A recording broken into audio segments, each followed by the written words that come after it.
hoje é o segundo dia em que eu estou pregando essa mensagem, livre para ser amado. Mas quando eu comecei a fazer o estudo para essa semana, sentei no meu computador para fazer o esboço daquilo que eu quero ministrar para você nessa noite. Eu comecei a pegar os meus livros e bíblias e comecei a ver versículos e passagens bíblicas, e Deus começou a me falar de uma forma tão forte, tão tremenda sobre a questão de nós sermos livres. E Deus começou a me mostrar coisas que eu nunca tinha visto. E talvez algumas coisas que eu vou dizer aqui para você hoje, para alguns de vocês e para você que está assistindo pela internet, é provável que algumas coisas que eu diga aqui vão, talvez até mesmo, te ofender. Não a todos, mas a alguns. E não no mau sentido da ofensa. Você já leu na Bíblia, já viu na Bíblia dizendo que muitas vezes Jesus falava certas coisas e as pessoas se escandalizavam em Jesus? Já leu isso? O termo que a Bíblia usa, não é? E se escandalizavam nele. Literalmente, o que esse termo, se escandalizar, quer dizer, é que as pessoas ficavam ofendidas, os religiosos ficavam ofendidos com certas coisas que Jesus dizia. E muitas vezes, a verdade causa um abalo, causa um choque. Mas é bom que isso aconteça para que a gente pare para refletir. Eu quase que certeza que foi hoje pela manhã. Às vezes tem tanta gente que fala comigo tanta coisa que eu já não sei mais se foi no dia, no dia anterior, se foi no futuro que eu viajei e voltei. Mas uma pessoa estava me falando que a primeira vez que ela me ouviu foi alguém que recomendou que ela ouvisse uma mensagem. Ela ouviu uma mensagem e o que eu falei para ela, o que eu falei naquela mensagem, causou naquela pessoa uma ofensa tremenda. Eu disse o seguinte: você, para falar em línguas, você não precisa de ter um culto especial e você sentir alguma coisa especial e sentir um tremelique e tal, e um vento que bate. Você não precisa de nada disso. Você tem que ter ousadia para abrir a boca e começar a falar em línguas, e o Espírito Santo vai fazer com que você transborde, em vez de você ficar se segurando. Ela ouviu aquilo causou nela uma ofensa tremenda. A pessoa que recomendou perguntou: e aí, você ouviu, gostou? Não gostei. Do que você não gostou? De tudo. Não gostei de nada. Mas ficou o bichinho da curiosidade remoendo por dentro. Ela foi assistir uma segunda mensagem, assistiu uma terceira mensagem, e de repente ela começou a refletir sobre aquela mensagem. Resultado, foi batizada com o Espírito Santo, passou a falar em línguas, agora é voluntária da Nova. Mas a primeira vez que ela ouviu, causou nela uma espécie de ofensa. Não é possível. Não tem que sentir tremelique. Não tem que ter uma pessoa ungida, não tem que estar preparado em jejum, oração profundo. Aquilo causou um escândalo. E talvez algumas coisas que eu diga aqui possam escandalizar muitas pessoas, ou algumas pessoas, mas ouça com ouvidos de quem quer receber e aprender, ou aprender e receber. Se há uma coisa que o crente que cresce precisa ter, é um coração ensinável. Amém, gente? E eu quero falar para você hoje sobre sermos livres para sermos amados. Em Cristo, nós somos livres. Em Cristo nós somos livres. Somos livres para quê? Somos livres para viver a vida abundante que Jesus nos concedeu pela obra consumada da cruz do Calvário. A obra que Ele realizou na cruz por nós. Na antiga aliança, as pessoas eram servos, eram escravos. Na nova aliança, nós somos filhos. E filhos amados. Não importa a sua origem, a sua idade, a cor da sua pele, não importa quanto tempo você tem de igreja, em Cristo você é um filho amado e não mais um servo. Você serve por opção, mas a sua condição é a condição de filho amado, de filha amada. Amém? Você precisa ser reafirmado nisso.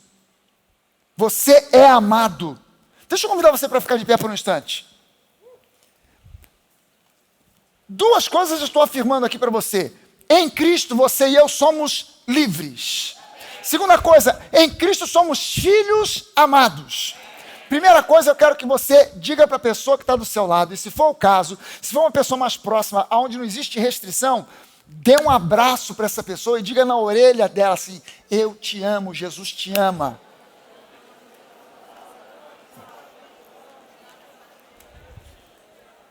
Nós precisamos ser reafirmados no amor de Deus.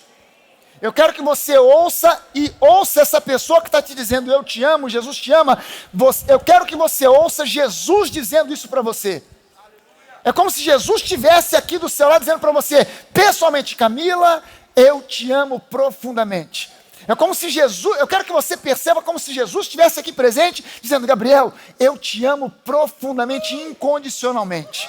Eu quero que você pare para ouvir, como se fosse Jesus em pessoa, olhando para você, com um sorriso de orelha a orelha, dizendo, Ana Carla, eu te amo profundamente, incondicionalmente.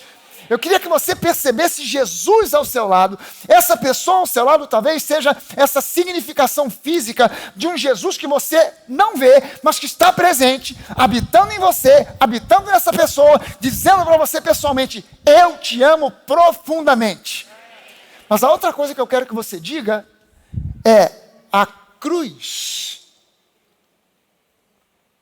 Sabe o que eu assisti? Quem acompanhou os Jogos Olímpicos aqui? Eu sou alucinado com os Jogos Olímpicos. Eu sou alucinado com o esporte de uma forma geral. E Jogos Olímpicos, então, minha vida para. Eu fico alucinado querendo ver tudo. Eu fico acordado de madrugada e a Denise fica para mim, tá na hora, já está tarde. Eu digo para ela, já estou indo. Ela está vendo que eu estou assim, batendo cabeça com sono, mas eu fico ali, não, agora é a hora do salto triplo. Eu vi duas atletas. Uma foi a Marta, melhor jogadora de futebol do mundo. E a Marta, em um gol que ela fez um símbolo assim, com os braços, um T, em homenagem à companheira dela.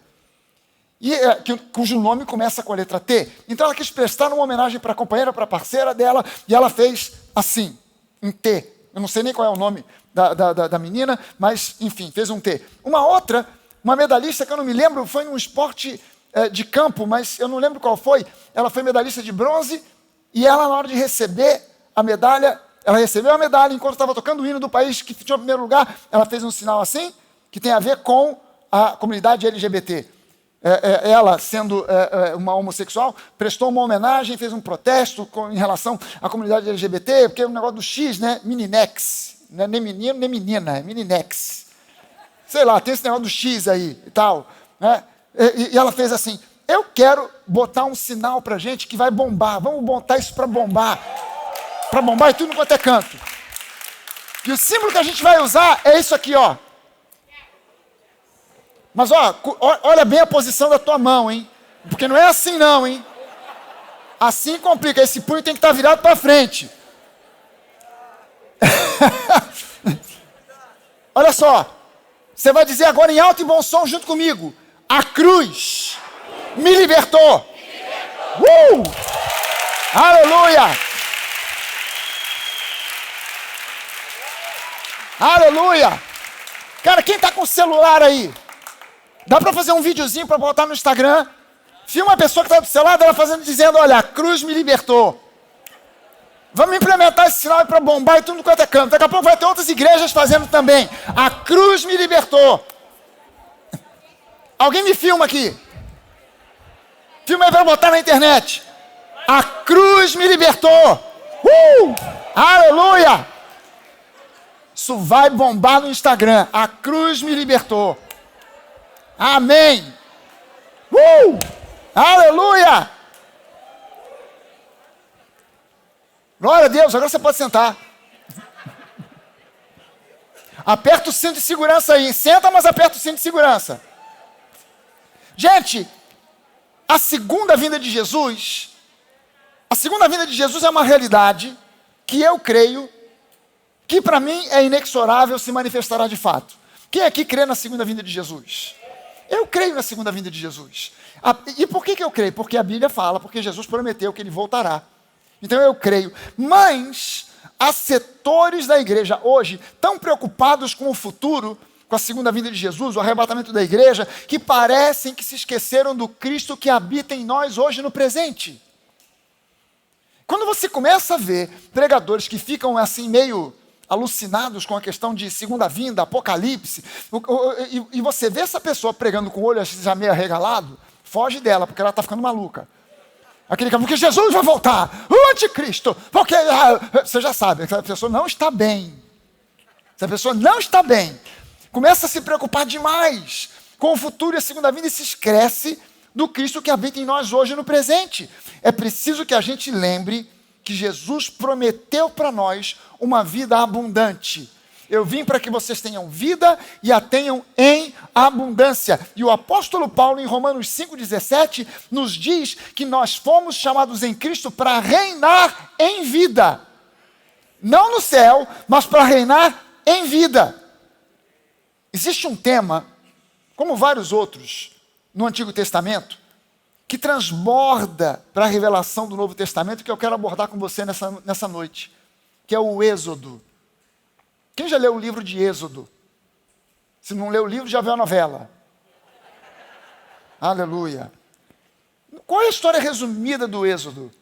No Êxodo, o povo de Israel saiu do Egito, atravessou o Mar Vermelho, com o objetivo de entrar na terra de Canaã. Não é isso? Eles eram escravos no Egito, Deus levanta Moisés vai lá e depois de uma série de eventos, leva o povo atravessa o Mar Vermelho para chegar do outro lado. Seria uma travessia de 15 dias caminhando pelo deserto para chegar até Canaã. Mas eles ficaram 40 anos vagando no deserto. Essa não era a vontade boa, perfeita e agradável de Deus, passar 40 anos vagando no deserto. A vontade de Deus é que eles atravessassem e entrassem em Canaã. Mas eles acabaram não entrando. Agora dá uma olhada no que diz 1 Coríntios 10, os versículos 1 e 2. Paulo diz o seguinte aqui em 1 Coríntios 10. Ora, irmãos, eu não quero que vocês ignorem que os nossos pais, os nossos antepassados na fé, estiveram todos sob a nuvem, debaixo da nuvem, e todos passaram pelo mar. O que Paulo está dizendo aqui? Aquele povo, o povo hebreu, quando saiu do Egito, eles vagando pelo deserto, Deus manda uma nuvem que cobria o acampamento de Israel durante o dia, ou a marcha de Israel durante o dia, para que eles não torrassem, não desidratassem, não tivessem insolação debaixo daquele solzão do deserto. E à noite, Deus se manifestava na forma de uma coluna de fogo, para que eles tivessem calor, porque o deserto de manhã é um calor danado, de noite é um frio de matar. Então Deus de manhã, durante o dia, mandava uma nuvem que encobria para que eles andassem na sombra, e durante a noite era uma coluna de fogo que os aquecia. Mas agora olha só o que ele diz no versículo 2. E todos em Moisés foram batizados, tanto na nuvem como no mar. Eu botei aqui na projeção as letras da palavra batizados em caixa alta, em letra maiúscula, para chamar a sua atenção de que todos eles, Paulo está dizendo aqui, que eles atravessaram em Moisés, por causa de Moisés, com Moisés, debaixo do ministério de Moisés, eles atravessaram o mar e foram batizados, tanto na nuvem como no mar. Grave bem esse conceito aqui, porque a gente vai falar um bocado hoje sobre batismo. Parece que não tem nada a ver, mas você vai ver que tem. Aquela travessia teve um significado muito forte. Aquela travessia pelo mar teve um significado muito forte. Você consegue entender que Deus poderia ter levado o povo para atravessar por Canaã sem precisar passar pelo meio do mar? Ele poderia ter levado o povo para circundar o Mar Vermelho, ou para passar por um outro canto qualquer. Deus não podia ter feito isso. Mas por que Deus fez o povo passar por aquele mar? Por que Deus realizou um milagre tão assim gigantesco para aquele povo, as águas se abrirem e o povo passar? Porque Deus queria que eles fossem batizados no mar. Eles foram batizados no mar. Aquela travessia teve um significado tão forte e foi equiparada a um batismo. E o que esse batismo significou? Significou a saída de um tipo de vida para um outro tipo de vida completamente diferente. Você pode dizer comigo assim, uma vida completamente diferente. Ou seja, de uma vida num lugar onde eles eram escravos, para um outro lugar onde eles seriam livres. Livres. Uma mudança de país, de status, de condição, ou seja, uma mudança radical. Uma mudança radical. Uma mudança que implicava, inclusive, em mudanças culturais. Uma mudança radical. Agora, lembre-se que no êxodo de Israel, do Egito para Canaã, assim como em todas as outras histórias do Antigo Testamento, existem tesouros escondidos em forma de símbolos, de tipos, de representações alegóricas, de metáforas a respeito de Jesus e da sua igreja. Ou seja, ali existem lições de Deus que devem ser reveladas para nós na nova aliança. Primeira coisa que você precisa entender essa noite. Primeira coisa, o Egito não é um símbolo da vida no mundo ou da vida no pecado. Eu sei que muitas vezes, muitos pregadores em muitas igrejas usam o Egito como um símbolo do mundo, pecado, mas o Egito não é um símbolo do mundo ou do pecado. O Egito é um símbolo que representa escravidão. Quando a Bíblia fala sobre o Egito, ela não está se referindo simplesmente ou apenas à vida no mundo, vida no pecado, mas a um problema sério, que é a escravidão. Há uma lição para nós aprendermos aqui. O primeiro êxodo teve início com o sacrifício de um cordeiro sem mácula, um cordeiro de 1 ano, e o sangue desse cordeiro aplicado nos portais das casas do povo hebreu, que até então eram escravos no Egito durante 400 anos. Toda aquela geração que saiu do Egito, nasceu no Egito. Nenhum deles nasceu em qualquer outro canto do planeta. Todos eles nasceram no Egito. Os pais deles nasceram no Egito. Eles, desde o nascimento, desde o ventre da mãe, eles já eram escravos. Eles não conheciam absolutamente nada diferente disso. Eles não tinham sequer perspectivas ou sonhos para realizar. Escravos não têm sonhos. Escravos não têm liberdade para sonhar. Vai sonhar com o quê? Sonhar para quê? Se não pode realizar nenhum dos seus sonhos. Porque é escravo. Essa geração inteira nasceu na escravidão, viveu na escravidão, desde o mais novo até o mais velho. Tudo que eles conheciam era escravidão, porque eles estavam já no Egito há 400 anos servindo como escravos. E aquela geração foi a geração mais oprimida pela escravidão no Egito. O faraó cismou com aquela geração e botou para eles trabalharem dobrado. Ração pela metade, comida pela metade e trabalho em dobro. O povo estava sofrendo as consequências dessa escravidão. Agora, ouça bem o seguinte. Somente quando você consegue identificar o significado real do Egito, é que você poderá participar desse novo êxodo. Há um novo êxodo para ser realizado. E somente quando você entende o significado real do Egito, é que você poderá participar desse novo êxodo em direção à vida abundante que Jesus te oferece gratuitamente. Há uma vida abundante para ser desfrutada, mas que, lamentavelmente, malucamente, muitas pessoas na igreja do Senhor Jesus não estão desfrutando. Então é preciso haver um novo êxodo em direção a essa terra que mana leite e mel. No início da era do Novo Testamento, apareceu João Batista. João Batista, ele era primo de Jesus, mas ele não conheceu Jesus até os 30 anos de idade. Eles tinham mais ou menos a mesma idade. João Batista era apenas 6 meses mais velho do que Jesus. E apenas as suas mães se conheciam. Isabel, a mãe de João Batista, e Maria, a mãe de Jesus, elas se conheciam. E quando estavam grávidas, foi a primeira vez que as duas se encontraram. E Jesus encontrou ali, mas não viu João Batista, e vice-versa. Estavam ainda no ventre das suas mães. E depois que nasceram em cidades diferentes. E cada um foi vivendo a sua vida. João Batista foi para o deserto, foi viver, talvez, provavelmente, com os essênios, e não conheceu Jesus até os 30 anos de idade. Mas aos 30 anos de idade, João Batista estava batizando, fazendo mikvê, um batismo típico da cultura judaica, no Rio Jordão. Jesus aparece na beira do rio, e João Batista olha e recebe de Deus uma revelação. Eis aí o Cordeiro de Deus, que tira, que remove o pecado do mundo. Eis aí o Cordeiro de Deus, não mais aquele cordeiro de 1 ano de idade que vocês separam todo ano para aquele sacrifício especial do dia do Yom Kippur. Não mais aqueles cordeiros que vocês sacrificam diariamente no templo, de manhã e à tarde, ao fim da tarde. Não mais um cordeirinho, mas agora o verdadeiro cordeiro. Eis aí o Cordeiro de Deus que tira o pecado do mundo. João Batista identificou por revelação divina. E a partir dali, Jesus começa a anunciar a chegada do reino de Deus. Lembre-se que Jesus disse que João Batista foi o maior entre todos os profetas.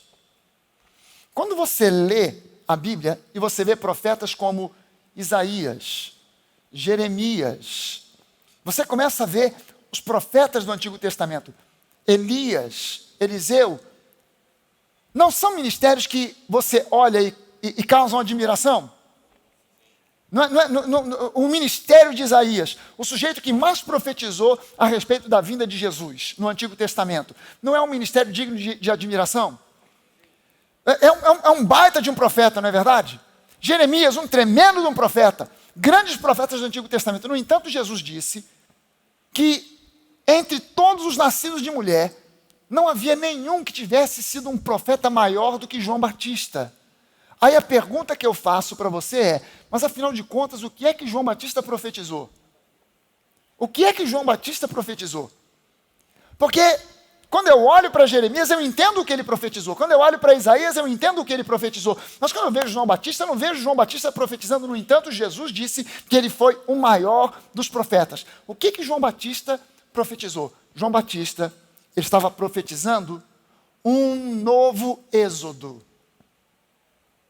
O que João Batista profetizou foi um novo êxodo, onde o Cordeiro de Deus iria abrir o caminho para que nós saíssemos de um Egito de escravidão para sermos livres para viver a vida abundante, para entrarmos na terra que mana leite e mel, para entrarmos em Canaã. E lembre-se, Canaã não é um símbolo do céu. Canaã é um tipo, é um símbolo, uma metáfora da vida abençoada, plena, abundante, próspera, que Deus quer que você tenha aqui nessa terra hoje. E a prova disso é que no céu nós não teremos lutas ou inimigos para enfrentar. Mas nesse mundo nós continuamos tendo, como o povo de Israel teve que enfrentar inimigos na terra de Canaã, literal, lá no Oriente Médio. Eles entraram na terra que mana leite e mel, mas não foi moleza. Eles tiveram que combater inimigos. Deus não tem inimigos morando no céu, esperando por você para te combater. Amém? Portanto, Canaã não é um tipo que aponta para o céu. Canaã é um tipo, é um símbolo que aponta para a vida abençoada que Deus tem para você hoje, aqui, nessa terra. Por isso o apóstolo Paulo fala que nós somos em Cristo chamados para reinar em vida. Não quando chegarmos no céu. No Egito, ou seja, o sistema, o Egito, na verdade, biblicamente falando, não é um país, é um sistema. E é um sistema onde o diabo reina como um faraó invisível. Onde o diabo reina como um faraó invisível. No Egito, nós éramos servos, nós éramos escravos. Mas em Cristo, nós somos livres. Em Cristo, nós somos livres. Qual é o sinal que a gente bolou hoje aqui? A cruz me libertou. Aleluia! A cruz nos libertou. Nós éramos escravos, nós éramos servos, nós hoje servimos por opção. Mas a nossa condição hoje é a de filhos e filhos amados. Porque nós somos livres. Vamos lá mais uma vez? A cruz me libertou. Cara, que coisa, essa frase ela é fantástica, não é? Porque na cruz Jesus estava o quê? Preso. Por que Jesus estava preso? Para que você e eu fôssemos agora livres. A cruz nos libertou. Mas a pergunta que eu faço hoje é: será que você já se livrou da mentalidade de escravo e trocou pela mentalidade de filho? Essa é a pergunta crucial. Que você foi liberto? É claro que sim. Mas a pergunta agora é: você já se livrou da mentalidade de escravo e colocou para funcionar, trocou pela mentalidade de filho? A pergunta que eu faço para você que assiste pela internet, você que é membro online, você que está assistindo talvez pela primeira vez, ou está acompanhando a gente online, você é livre em Cristo. Ele pagou o preço para você.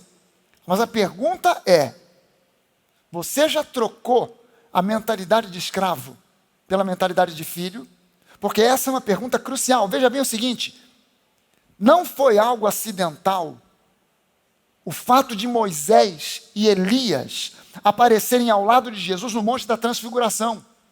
Lá em Lucas 9, eu vou ler um trechinho de Lucas 9 junto com você aqui. Lucas capítulo 9, versículo 30 e versículo 31. Diz assim: eis que 2 homens falavam com ele. Esse ele aqui é Jesus. Eis que 2 homens, Jesus pega 3 caras, Pedro, Tiago e João, sobe com os 3 ao alto do Monte Hermon.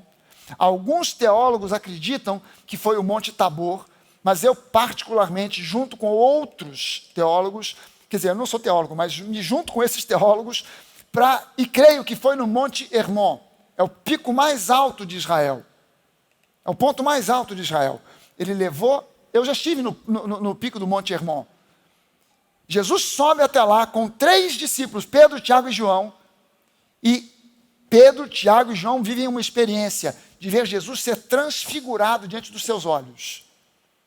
E quando eles olham, João descreve para nós, e agora Lucas descreve para nós aqui, que Pedro, Tiago e João viram que estava Jesus no meio, e ao lado dele, à sua direita e à sua esquerda, Moisés e Elias. Não foi um acaso que esses 2 estivessem lá. Agora olha só o que diz o texto: eis que 2 homens falavam com ele, com Jesus, e falavam que apareceram em glória, e falavam da morte de Jesus, que ele estava para cumprir em Jerusalém. Presta sua atenção no texto. Eu destaquei a palavra morte ali, deixa eu ver se ficou também em caixa alta. Aparecem Moisés, Elias, e a Bíblia diz que eles conversavam com Jesus sobre a morte de Jesus, que estava para se cumprir em Jerusalém. Sabe o que é interessante?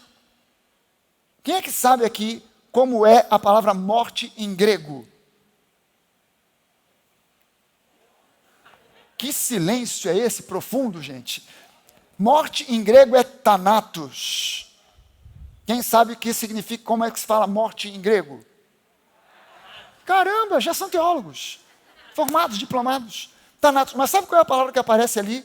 Ao invés de morte, no texto de Lucas, a palavra é êxodo.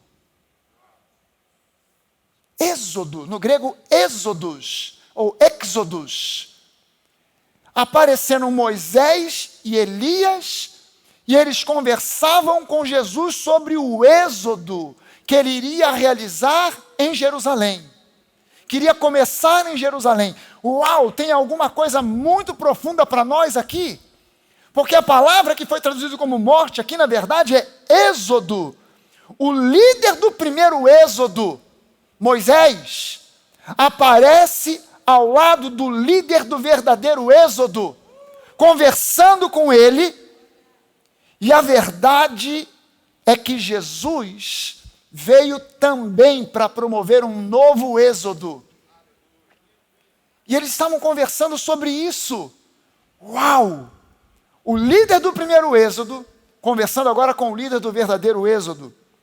E verdadeiros líderes, não importa em que nível estejam, seja um pastor de uma congregação, um pastor auxiliar, seja um líder de um grupo de conexão, seja um líder de ministério na igreja, seja um líder de uma empresa, um CEO, verdadeiros líderes são chamados para serem libertadores. Preste bem atenção, Moisés foi levantado não simplesmente para ser o comandante do êxodo, mas para ser o líder do êxodo, para levar aquele povo para um caminho de libertação. Líderes são libertadores. Todo líder é libertador. Tem que ser libertador. Ele tem que provocar libertação na vida daquele que está seguindo.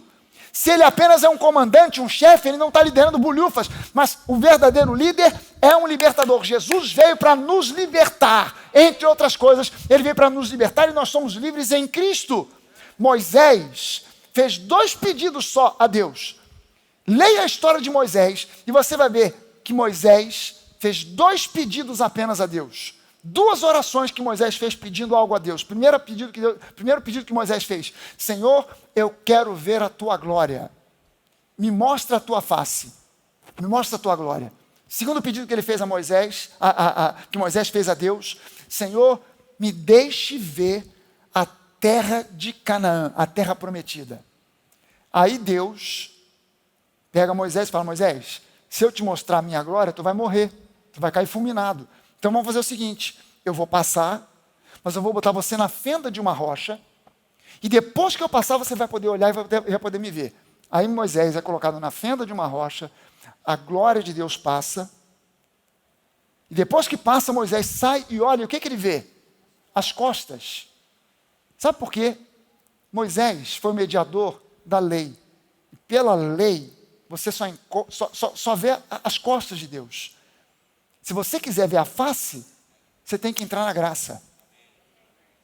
E mais, quando Moisés olhou, Deus estava indo, porque na lei Deus está sempre indo, mas na graça Ele está sempre vindo. Segundo pedido que ele fez: Senhor, eu quero ver a terra de Canaã. Ele não entrou. Caramba, eu sempre pensei o seguinte: Deus, que coisa injusta, coitado do Moisés, Moisésinho, que conduziu o povo, sofreu tanto com aquele povo. E por uma pisada de bola que ele deu, ele não entrou na terra de Canaã. Por uma pisadinha de bola. Foi já no finalzinho, estava chegando, estava quase entrando. Quase. Na hora, assim, aos 45 do segundo tempo, Deus fala com ele: Moisés, o povo está com sede. Faz o seguinte, não tem essa rocha aí que você bateu nela e dela saiu água? Vai lá agora e fala com a rocha. Moisés olhou para o povo: vocês não estão com sede, vocês enchem a minha paciência todo dia, eu tenho nada a ver com a sua sede, vocês querem água, toma água. Pá, bateu 2 vezes, não bateu, não satisfeito de não falar, ele bateu, e bateu 2 vezes. Aí Deus vira para ele e fala assim: Moisés, por causa dessa aí tu não vai entrar. Ah, meu pai. E sabe por que ele não entrou? Porque a lei é o seguinte: ou você cumpre ela toda, porque se você falhar em um item, já era. Moisés era o mediador da antiga aliança, o mediador da lei. Aí Deus deu para ele uma colher de chá. Você pediu para ver a terra de Canaã, você não vai entrar. Mas Deus levou ele no alto de um monte e falou: dá uma olhada. Aí ele viu a terra que emana leite e mel. Ele estava do lado de cá vendo só areia, deserto, terra seca. Ele olha para lá e vê terras férteis. Ele vê o Rio Jordão, ele vê água, ele vê verde, ele vê plantações, mas ele só viu de longe, ele não desfrutou daquilo. Por causa de uma pisada na bola. Foi a oração que Moisés havia feito. Mas agora em Lucas, no capítulo 9, depois de 1500 anos, Deus atendeu aos 2 pedidos de Moisés.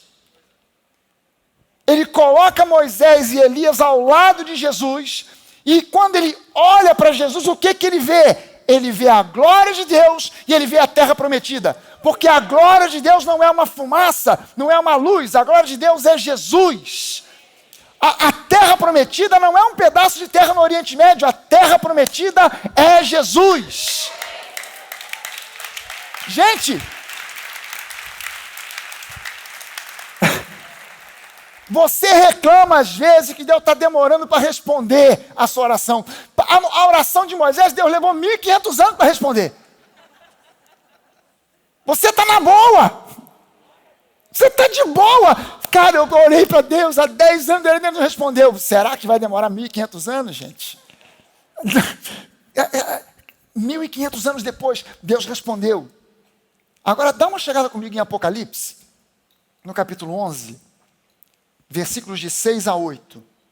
Eu não vou entrar em detalhes aqui do texto de Apocalipse, porque é um texto complexo, com muita simbologia, com muitas coisas concretas, outras simbólicas.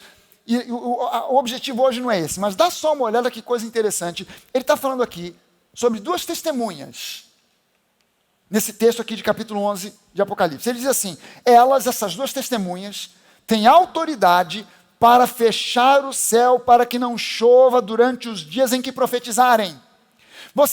Se você já leu o Antigo Testamento, você está vendo aqui algo que quem fez foi Elias, que orou e não choveu em Israel durante 3 anos e meio. Aqui está identificada claramente uma figura com Elias.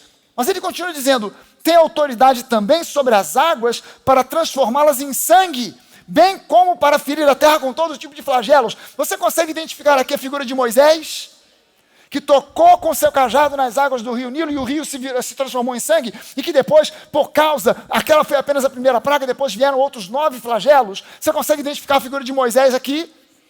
Agora veja só o seguinte, ele continua dizendo que foi dado a essas duas testemunhas poder para testemunhar, e também para realizar esse estrago aqui, equiparados a Moisés e Elias.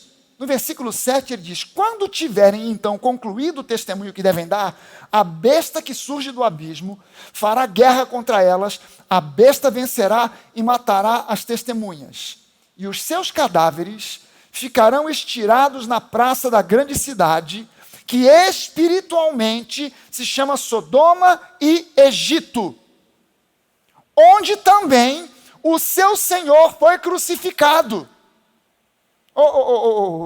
Wait a minute. Jesus não foi crucificado em Sodoma, Jesus não foi crucificado no Egito, Jesus foi crucificado em Jerusalém. Mas agora que o autor, inspirado, dirigido por Deus, diz que o local aonde Jesus foi crucificado era um lugar que espiritualmente era chamado de Sodoma e Egito. Sodoma é a cidade que aponta, que simboliza, que significa o pecado. Mas Egito significa escravidão. Então Jesus foi crucificado no lugar onde ele nos livrou do pecado e da escravidão. Sodoma e Egito. E esse lugar é comparado com Jerusalém. E aqui, Jerusalém, gente, sempre foi e até hoje é o centro onde se estuda profundamente e de onde emanam tradições relacionadas com a lei. E essas duas testemunhas estão associadas com Moisés e Elias, que eram homens que viveram no tempo da lei, debaixo da lei. E diz aqui que os seus cadáveres vão ficar estendidos na cidade que espiritualmente se chama Sodoma e Gomorra. Por quê? Porque a lei, ela está destinada a morrer, a desaparecer, porque o fim da lei é Cristo. No mesmo lugar onde Jesus foi crucificado, que espiritualmente se chama Sodoma e Gomorra, Sodoma e Gomorra não, já botei Gomorra no meio aqui, Sodoma e Egito. Gente, todo mundo sabe que Jesus foi crucificado em Jerusalém. Deus aqui, nesse texto do Apocalipse, fala sobre Jesus nos libertando do pecado e da escravidão. Agora, a escravidão da qual Deus queria libertar o povo de Israel era muito mais do que a escravidão física. Era uma libertação completa, plena, total, que começa no espírito. Não é diferente ainda hoje. Qualquer libertação, para ser libertação real, seja a libertação das drogas, do álcool ou da opressão diabólica, precisa começar no espírito. Libertação completa, plena e total, que transborda para todas as áreas da vida. Na verdade, toda real libertação, se não tiver origem no espírito, nunca será plena. Nunca será plena. Essa libertação completa estava simbolizada na travessia do Mar Vermelho, que foi equivalente a um batismo, onde uma velha vida ficaria definitivamente para trás e uma nova vida, completamente diferente da anterior, deveria começar. Diga comigo assim: uma nova vida, completamente diferente da anterior, presta atenção, a travessia do povo de Israel, do povo hebreu que saiu da escravidão, passou pelo mar e chegou do outro lado, era para chegar do outro lado completamente. Quem entrou no mar de um jeito, quando saiu, saiu de outro. Entrou escravo, saiu livre. Quem entra nas águas do batismo, isso tem tudo a ver. Está tudo ligado aqui. É para uma vida completamente diferente. Não é simplesmente que eles entraram de um lado desonestos para sair do outro honesto. A gente imagina isso, sepultamento da velha criatura, eu era desonesto, agora olha o fulano de tal, como ele está diferente. Esse camarada, ele era desonesto, dava volta em todo mundo, agora ele está pagando as suas contas em dia e tal, porque ele se converteu. Isso também faz parte, não é simplesmente aquela pessoa que você olha e fala assim, rapaz, como é que pode, o fulano de tal se converteu, o cara era mulherengo, adulterava 3x2, agora ele é fiel à sua esposa. É mais do que isso, é mais do que isso. É de escravos para livres. É uma transição da escravidão para a liberdade. O batismo nas águas tem um simbolismo ligado à libertação da escravidão. Tem um significado voltado para isso. E esse é um dos mais fortes significados do batismo nas águas.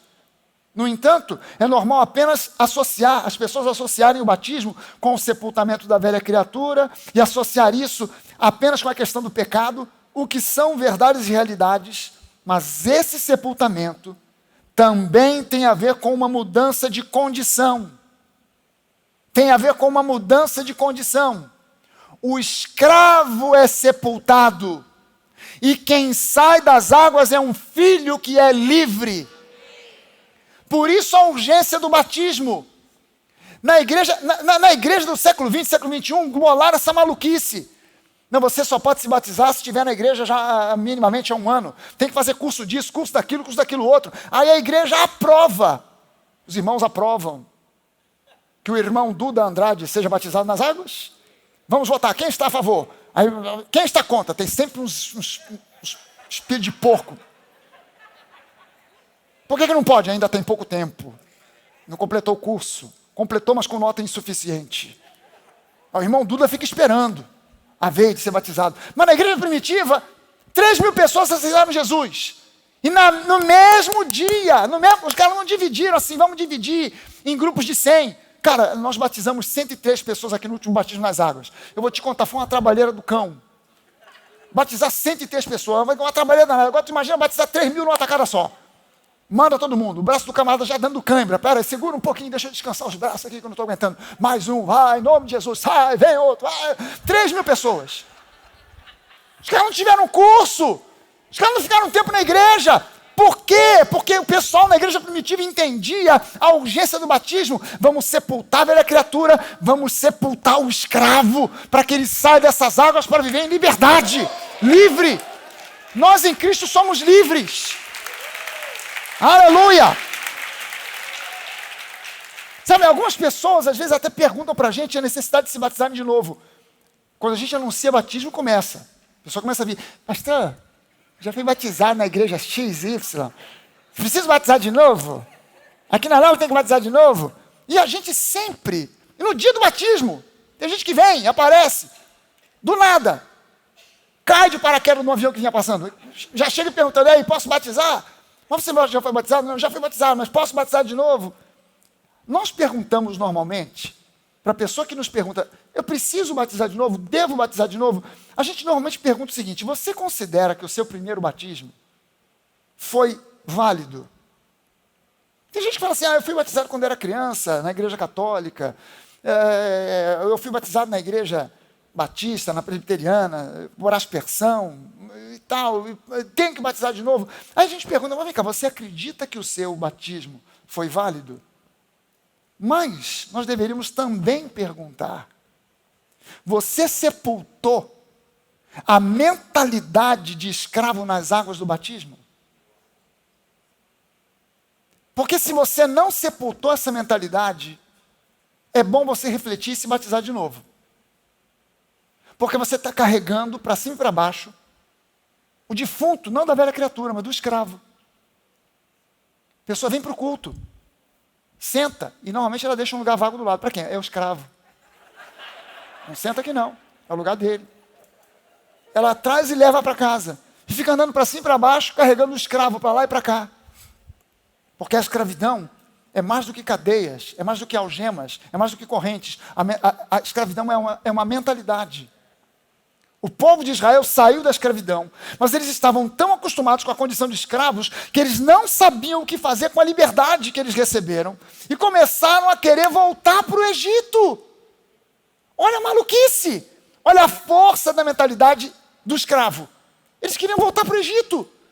Está passando na Globo hoje, na atualidade, uma novela, nos tempos ou no tempo do imperador. Não é isso? Uma novela histórica. A Globo é craque em fazer esse tipo de novela. Agora, aquele tempo era um tempo onde havia escravos, não é? Agora você imagina se um daqueles escravos consegue a sua liberdade, ou por fuga, ou porque recebeu uma carta de alforria, e de repente esse escravo diz assim, acho que eu vou voltar para a senzala. Quem era o escravo que faria isso? Qual escravo faria isso, cara? Eu consegui fugir da senzala, eu consegui fugir das mãos do feitor, eu agora sou livre, eu não volto nunca mais. Você consegue imaginar um escravo pensando, vou voltar para a senzala, estou com a saudade daquela comidinha da senzala. O que você comia lá? Pão e água. O que restava, o lixo que vinha dos feitores, dos senhores, era o que era o resto, era o que a gente comia. Estou com a saudade daquela comida. Quem é que tem saudade da escravidão? Mas o povo de Israel estava com a mente tão entranhada da mentalidade de escravidão que eles começaram a querer voltar para o Egito. Mas a verdade é que na igreja do Senhor Jesus, muitos não conseguem viver em liberdade, não conseguem se libertar das cadeias da religião, e até mesmo gostam do fato de terem feitores, que eles muitas vezes chamam de pastores ou de líderes, mas que são verdadeiros feitores, que vão lhes dizer o quanto eles devem ofertar, o quanto eles devem se dedicar, como se comportar, quais regras obedecer, como no Egito diziam para os hebreus quantos tijolos eles tinham que fazer. Para esse tipo de vida, ninguém precisa de desenvolver um relacionamento com Deus. As pessoas, elas permanecem acomodadas. E essa atitude diz simplesmente o seguinte, me dê as regras básicas do que seja necessário para eu ir para o céu e eu vou ficar feliz e satisfeito com isso. É triste, é trágico, mas o líder do novo êxodo, Jesus, ele quer nos tomar pela mão e nos guiar para nos ensinar o que significa andar no Espírito. Para nos ensinar o que significa crescer e amadurecer espiritualmente. O que significa ser dirigido pelo Espírito. O que significa entrar no descanso para reinar em vida. Veja bem o seguinte, a Bíblia te oferece dois tipos de vida. Uma dirigida por regras e comandos escritos em pedras, a lei. Ou um segundo tipo de vida, onde você cresce, deixa o tutor para trás, passa a ser dirigido pelo Espírito Santo e entra na vida abundante, a terra que mana leite e mel, através da fé na obra consumada de Cristo na cruz do Calvário. Você tem essas duas opções. Você tem essas duas escolhas. Dá uma olhada comigo em Gálatas, no capítulo 4. Gálatas, capítulo 4, os versículos de 1 a 7.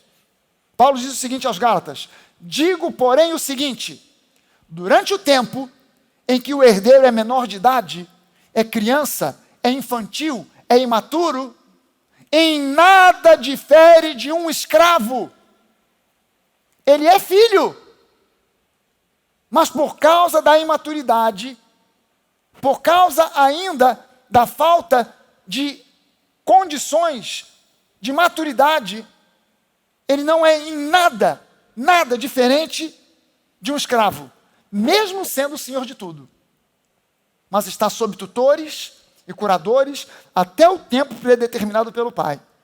Assim também nós, quando éramos menores, quando éramos crianças, imaturos, desconhecedores da revelação da graça e da fé. Estávamos escravizados aos rudimentos do mundo.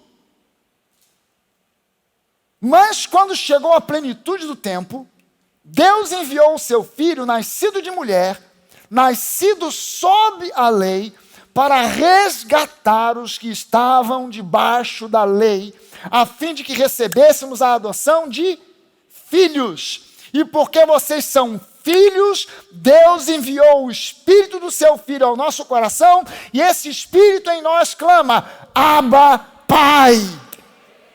Abba, Pai! Assim, você já não é mais escravo, porém filho, e sendo filho também é herdeiro por Deus. Está na hora de você desfrutar da tua herança. Já passou da hora de você desfrutar da tua herança. A mediocridade não é para você. A infelicidade não é para você. A vida miserável ficou para trás. Não importa o seu passado, quem você foi, o que você fez, você está em Cristo, Deus tem um futuro abençoado e um presente brilhante para você. Já é hora de desfrutar da bênção. Crianças espirituais não desfrutam das bênçãos, não entram em Canaã, porque ficam aprisionadas aos rudimentos do mundo que estão linkados com a lei. Você foi liberto da lei, você já passou dessa fase, ou pelo menos já deveria ter passado. É hora de desfrutar da bênção. Agora olha só uma olhada no que diz Romanos capítulo 5, versículo 18 até o 21.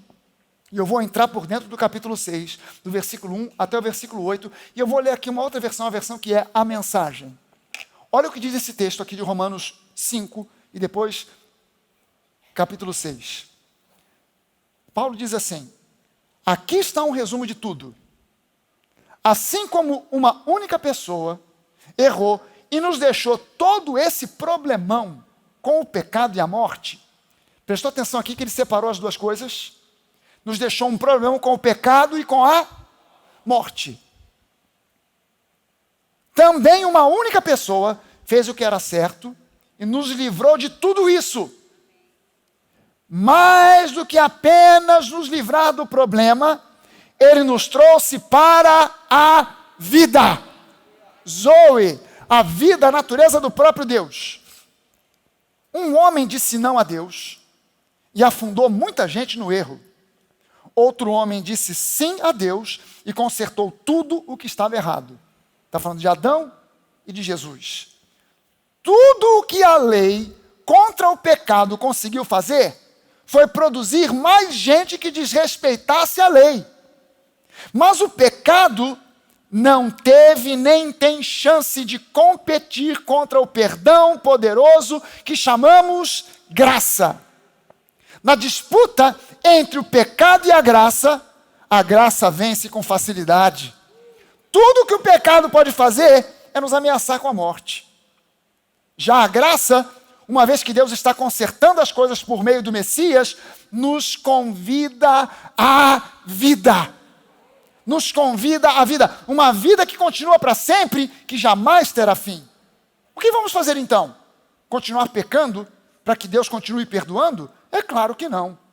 Se já deixamos o país onde o pecado é soberano, o Egito, como poderemos ainda viver na velha casa que tínhamos lá, a casa da escravidão? Ou vocês não perceberam que abandonamos aquilo tudo para sempre?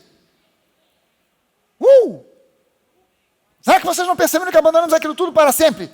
É o que acontece no batismo. Você está entendendo o link que existe aqui entre Êxodo, batismo, Jesus, o novo Êxodo, entrar na vida abençoada? É o que acontece no batismo. Ao entrar na água, nós deixamos para trás o velho país do pecado. Quando saímos da água, entramos no novo país, o da graça, uma nova vida numa nova terra. É isso que o batismo, nessa vida em Jesus, significa. Quando somos mergulhados na água, é como o sepultamento de Jesus. Quando somos levantados da água, é como a ressurreição de Jesus. Erguemo-nos para um mundo cheio da luz do nosso Pai, e assim podemos ver por onde estamos indo no novo país da graça soberana. Mais claro que isso, é impossível. O nosso velho modo de viver foi pregado na cruz com Cristo, um fim decisivo para aquela vida miserável de pecado. Não estamos mais à mercê do convite do pecado. Cremos que se estamos incluídos na morte de Cristo que venceu o pecado, agora presta atenção nessa frase final do texto. Estamos incluídos também na sua ressurreição que nos traz vida. Estamos incluídos também na sua ressurreição que nos traz vida e vida em abundância. Você consegue enxergar aqui que Jesus não somente nos livrou de um imenso problema que era o pecado, mas nos deu vida, Zoe. Uma vida que é abundante, não condicionada por religião. Religião não resolve o problema, religião cria... Ouça bem o seguinte que eu estou te falando. Religião é a origem de tudo quanto é problema que existe no mundo que você vive hoje. Tudo. E nesse final de tempo, no final dos tempos, a grande crise do mundo não será uma crise hídrica, não será uma crise política, será uma crise religiosa. Bota bem isso. Essas outras crises serão apenas uma consequência e você vai ver que elas vão se tornar fichinha diante da crise religiosa. Dê uma olhada no que está acontecendo hoje no Afeganistão. Você está vendo eventos proféticos se cumprindo diante dos seus olhos. Nós estamos vendo mais do que história, nós estamos vendo Bíblia se concretizando na nossa cara. Você pode botar no seu coração esse princípio que eu estou te ensinando hoje, aqui e agora. O problema do mundo não tem a ver com água, falta d'água, muita água, pouca água. O problema do mundo não tem a ver com político corrupto. O problema do mundo tem a ver com, se origina nas religiões. Religiões são uma praga. Religião é aquilo que o homem faz para tentar alcançar a graça, para tentar alcançar a misericórdia, a bondade e o favor de Deus. Graça é aquilo que Deus fez em Cristo para nos alcançar e nos inserir dentro do seu favor. Favor imerecido. Se todo mundo entendesse isso, as religiões acabavam. Sabe, eu já me dei o trabalho de ler alguns livros a respeito de algumas religiões. Eu já li de uma ponta a outra o Evangelho segundo Allan Kardec. Descobri que nem é Evangelho e que Allan Kardec não se chamava Allan Kardec. Eu já li livros sobre budismo. Tem pessoas que quando a gente fala, qual é a sua religião? Eu sou budista. Mas peraí, o budismo não acredita nem em Deus. O budismo acredita que Deus não existe. O budismo busca o nirvana. O que é o nirvana? É um estado, não é um local. É um estado físico, espiritual, emocional, onde as vontades e desejos desaparecem. Você já se imaginou assim? Não tenho vontade de nada. Sou praticamente um legume agora. As vontades desapareceram. Não tenho mais vontade de comer, de beber, de ir ao cinema. E ao shopping? Não tenho mais vontade. Sexo? Mais nada. Espera aí. Então, se o budista almeja o nirvana, ele já está desejando algo. Ele já saiu fora do próprio princípio que o budismo exige dele. Ele não deveria nem querer o nirvana. Nem o nirvana eu quero. Nada. Eu e esse chuchu que eu comprei na feira, mesma coisa. Eu já li livros sobre religião e eu só encontro conflito, eu só encontro incoerência. A única vez que eu encontrei algo coerente foi quando eu peguei uma Bíblia na minha mão. A obra de Deus em Cristo tem coerência. Você consegue enxergar nesse texto que nós lemos aqui, que Jesus não somente nos livrou desse problema chamado pecado, mas Ele nos livrou da morte, nos deu vida, uma vida abundante, não condicionada por religião, uma vida onde nós somos livres. Livres. Você consegue ver que isso estava simbolizado no Êxodo dos Hebreus? E que assim como a passagem pelo Mar Vermelho foi um batismo, o nosso batismo nas águas também tem esse significado de passar da escravidão, que está relacionada com a lei, para a liberdade, que está relacionada com a graça. Veja bem o seguinte, somente quem é livre para ser amado. Somente quem é livre para ser amado. Quando Deus me mostrou isso, eu pude entender ainda mais o apelo de Paulo para que nós renovássemos a nossa mente. Eu apelo, eu imploro, eu rogo a vocês que vocês renovem a sua mente para que vocês possam experimentar a boa, perfeita e agradável vontade de Deus. Na verdade, Paulo estava pedindo para que a gente renovasse a mente, entre outras coisas, para nós termos a mentalidade de filhos e não permitirmos nunca mais a mentalidade de escravidão, tentando invadir, tentando prevalecer. A escravidão é uma mentalidade.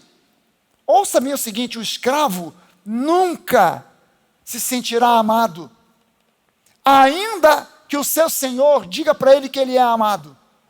O senhor do escravo pode pensar assim: eu vou mudar de tática com esse escravo. Em vez de forçar ele a trabalhar na base do chicote, eu vou dizer que eu o amo. Você acha que o escravo alguma vez vai acreditar que aquele seu opressor o ama? O escravo não aceita, ele não entende. Ele ouve: Jesus te ama. Ele fica desconfiado, ele diz amém, mas no fundo ele está desconfiado. Porque pode ser que ame, pode ser que não ame muito. Pode ser que de vez em quando ele ame, mas pode ser que na maioria das vezes não. Escravos, conformados com a escravidão, não se sentem à vontade no meio dos livres. Escravos conformados com a mentalidade de escravidão não se sentem à vontade no meio dos livres. É mais fácil conviver. Em termos psicológicos humanos, é mais fácil conviver entre os escravos do que entre os livres. Porque os escravos se cuidam. Os escravos se lambem uns aos outros. Os escravos paparicam uns aos outros. Os livres não precisam de nada disso. Livres são independentes. E não precisam de nada. Eles se sentem à vontade no meio de outros escravos. E mesmo não sendo o que eles procuram, eles acabam por voltar para o Egito. Isso é triste. Quando Deus me mostrou tudo isso, eu comecei a me perceber, a lembrar como é frustrante lidar com pessoas que receberam Jesus, que têm direito à vida abundante, mas que conservam a mentalidade de escravo. Sempre carentes, sempre difíceis, sempre precisando de mais atenção, sempre magoados, cheios de ressentimentos, com uma dificuldade imensa de perdoar. Só consegue perdoar quem é livre.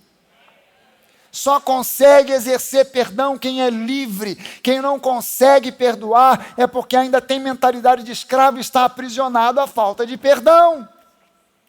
Como é difícil lidar. Eu comecei a me lembrar porque são pessoas que nunca desfrutam da plenitude da vida que Jesus oferece, que nunca crescem de verdade, nunca desenvolvendo senso de gratidão. Quem é livre é grato. Um escravo não é grato. Um escravo vai agradecer pelo pão e água que ele recebe do feitor? Ah, muito obrigado. Muito obrigado uma ova.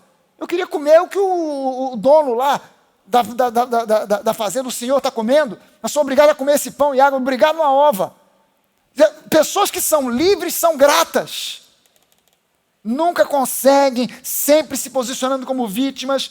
E o que é pior, nos lugares aonde eles são tratados como escravos, eles odeiam os feitores, que eles chamam muitas vezes de pastor ou de líder, sei lá das quantas. Eles odeiam, mas ao mesmo tempo não conseguem se livrar, porque existe uma espécie de uma ligação sadomasoquista. Tem que estar ligado ali, e não consegue se livrar. A pessoa, ela enxerga, como Moisés, ela enxerga lá longe a terra prometida, mas só vê de longe, nunca entra. Venha a uma igreja como a nova, vem que cada um de vocês aqui é livre, e o que arde no coração da pessoa é um desejo de ser livre, mas lhe falta coragem. Porque existe, na verdade, elas não conseguem, há uma dependência sadomasoquista, uma dependência masoquista daquela liderança manipuladora. Não conseguem se libertar de líderes e igrejas manipuladoras. E aí eu entendi por que certas pessoas saem da nova, não todo mundo, mas certas pessoas saem da nova e vão para certas igrejas que eu considero igrejas que pregam um evangelho mix. Eu entendi.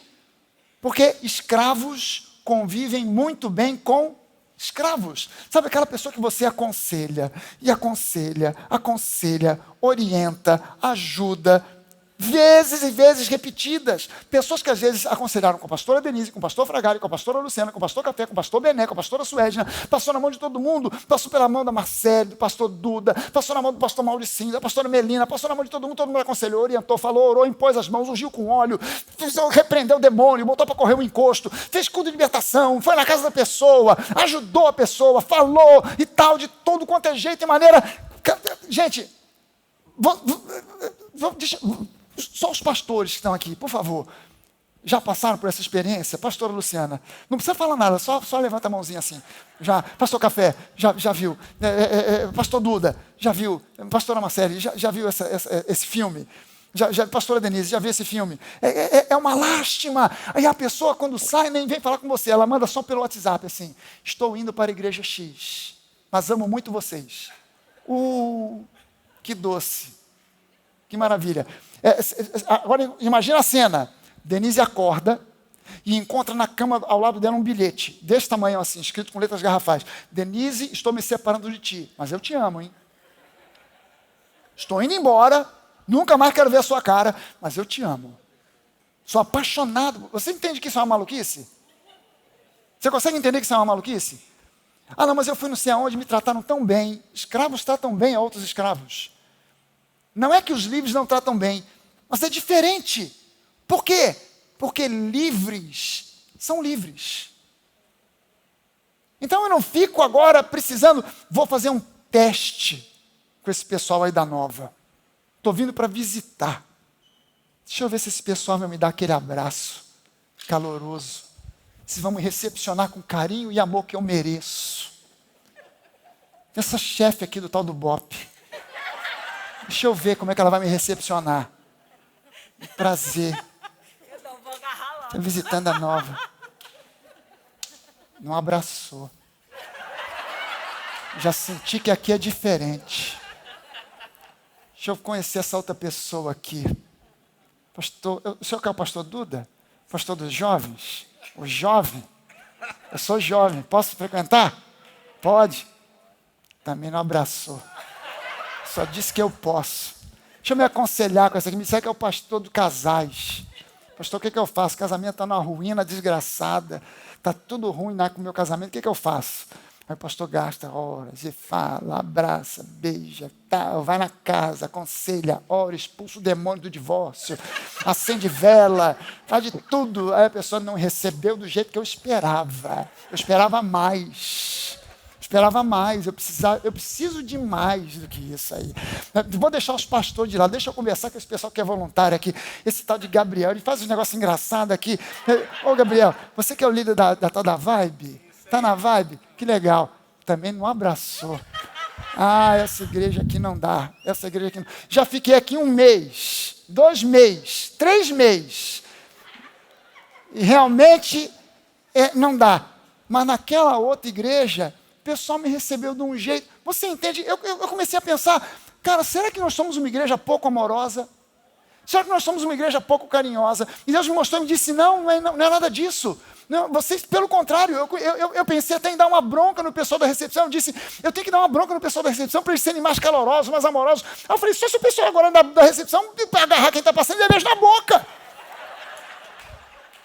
Porque já recebe ali, cara, com placa, seja bem-vindo. Aí vem outro abraço, outro oferece café, copinho da ceia, dá tudo. Deus começou a me mostrar, não é nada disso. Vocês, pelo contrário, vocês são uma igreja extremamente amorosa. Eu já falei para Deus, falei daqui do púlpito já algumas vezes, cara, se eu fosse Deus, eu fechava certas igrejas. Se eu fosse Deus, eu fechava. E aí Deus me lembrou que eu já falei isso algumas vezes. Se eu fosse Deus, eu fechava. Eu acho que Deus deixa aberto pela misericórdia, mas eu fechava. Mas aí Deus falou para mim assim, não, elas continuam abertas e eu quero que elas continuem, porque Cristo nesse pessoal é a esperança da glória, de que algum dia eles cresçam, amadureçam e enxerguem a terra prometida e entrem na terra prometida. Entrem, que eles cresçam e amadureçam e entrem na vida abençoada que eu planejei para eles antes da fundação do mundo. Que eles cresçam e amadureçam e se livrem da mentalidade de escravos. Gente, a maior causa de rejeição da palavra da graça é a mentalidade de escravo. O maior problema do irmão mais velho do filho pródigo foi a mentalidade de escravo ao invés da mentalidade de filho. Os irmãos de José invejavam José, porque José tinha uma mentalidade de filho, mas eles tinham uma mentalidade de servo. Ouça uma coisa, assim como a água é o ambiente dos peixes, a terra é o ambiente dos mamíferos, a liberdade é o ambiente dos livres. Aleluia! A geração que entrou em Canaã também teve que passar pelas águas, mas agora as águas do Rio Jordão. Sabe o que é interessante? O local onde eles atravessaram foi o mesmo onde ocorreram 3 eventos proféticos. O primeiro deles, a nova geração, debaixo da liderança de Josué, e o nome de Josué, e Yoshua, é o mesmo nome de Jesus, e Yeshua, que significa salvação. O segundo êxodo, agora em direção à terra prometida, não mais para vagar pelo deserto, eles cruzaram o Rio Jordão. No mesmo lugar onde Josué cruzou o Rio Jordão, Elias foi arrebatado e deixou o ministério profético agora para Eliseu.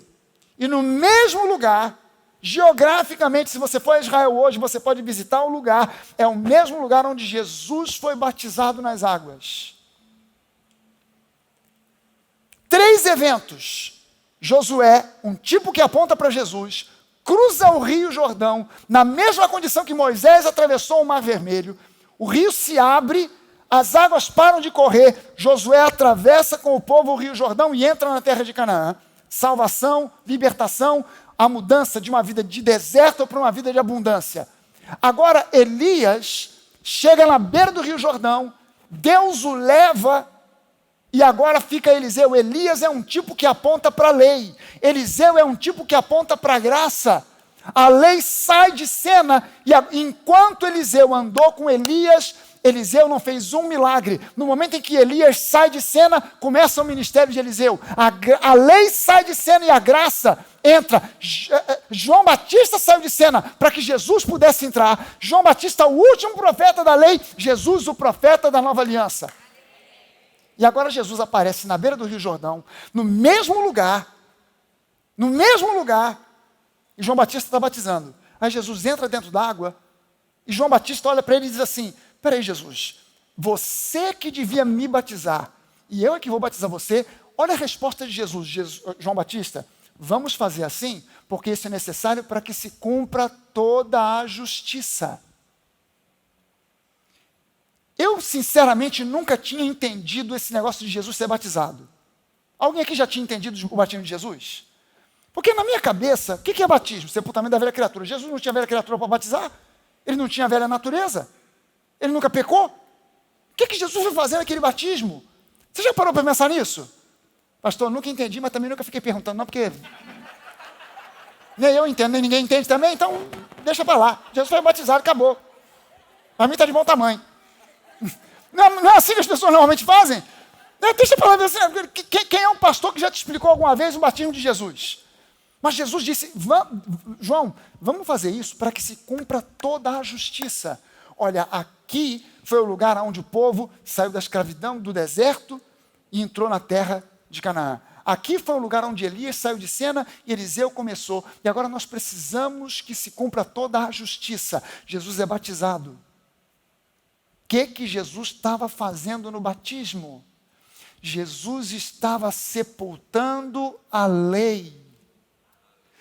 O texto que nós lemos diz que Jesus nasceu sob a lei, debaixo da lei. Quando ele aparece na beira do Jordão, ele estava debaixo da lei. Quando ele entra nas águas onde Josué cruzou, onde Elias foi arrebatado, ele é mergulhado e ali Jesus sepulta a lei. E quando ele sai agora para viver e praticar a graça. Até então Jesus estava vivendo sob a lei, ele nasceu sob a lei, mas do batismo em diante ele começa a demonstrar a graça, porque a lei foi sepultada.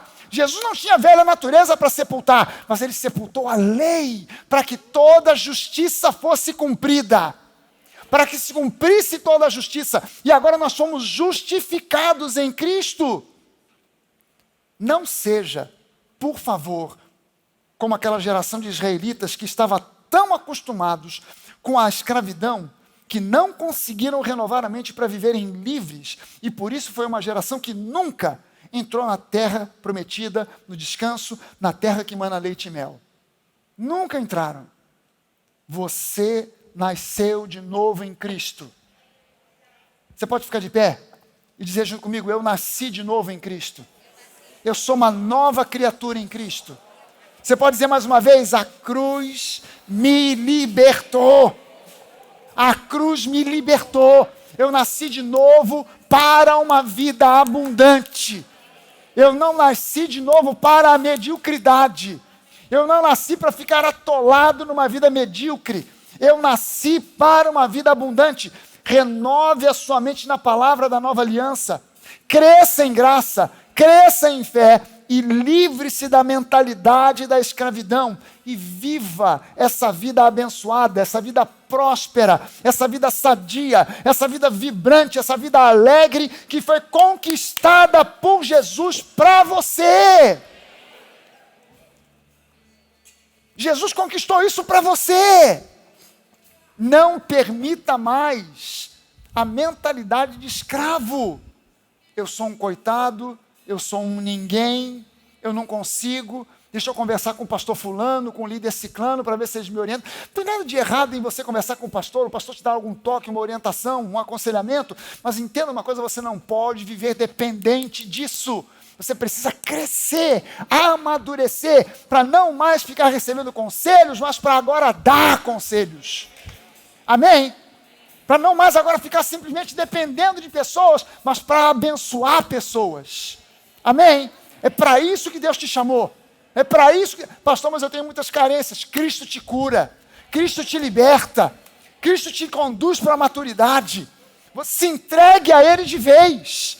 Se entregue a Ele de vez. Não dependa da psicologia, do psicólogo, do coach. Psicólogo, psicologia, coach, isso tudo pode ser muito bom, mas Jesus é maior, Jesus está acima. Entregue-se a Ele. Pare de chorar as pitangas do passado, problemas e traumas do passado. Você não é mais escravo do passado. Você agora tem um futuro brilhante em Cristo. Você é uma nova criatura. Você nasceu de novo. Você é mais que vencedor. Aleluia!